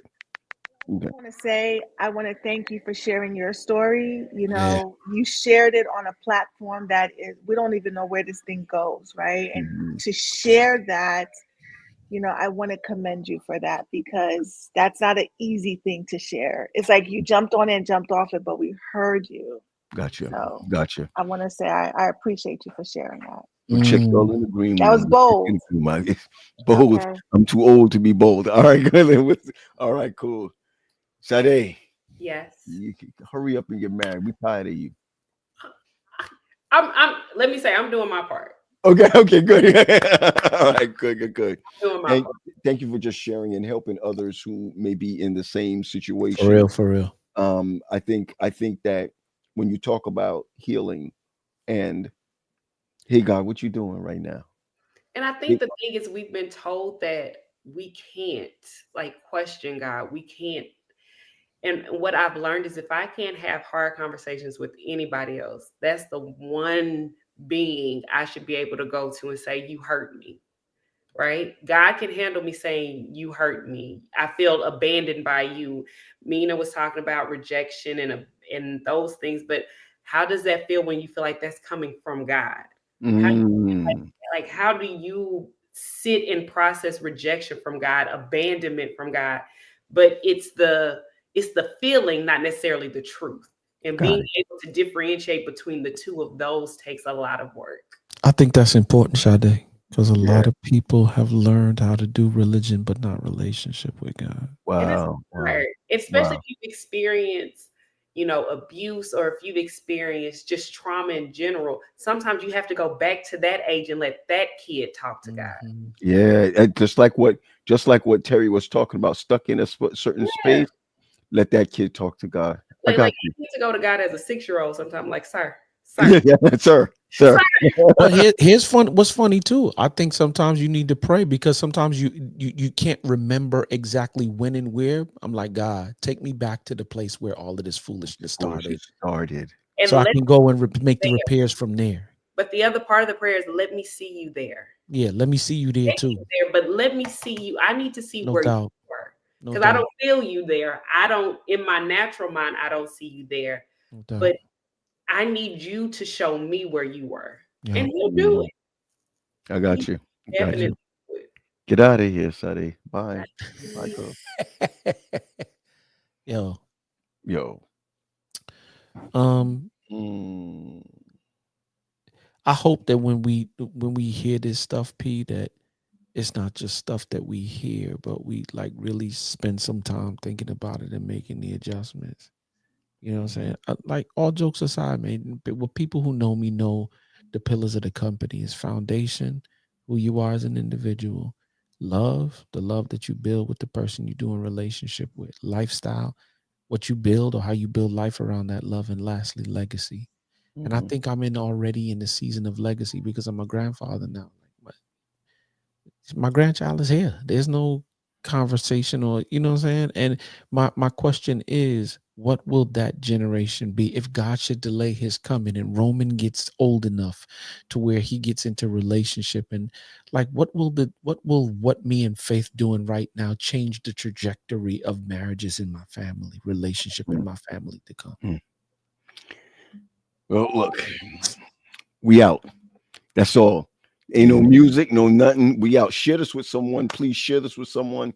You'll be seeing us. You'll be hearing from us. We have some announcements that we'd like to make coming down the pike of us not being all over the place. We're gonna be on one spot, YouTube. And today I just really want to just simply say thank you for allowing us to have this unscripted conversation. Be blessed, everyone. Be blessed. 3, 2, 1. Love for my love for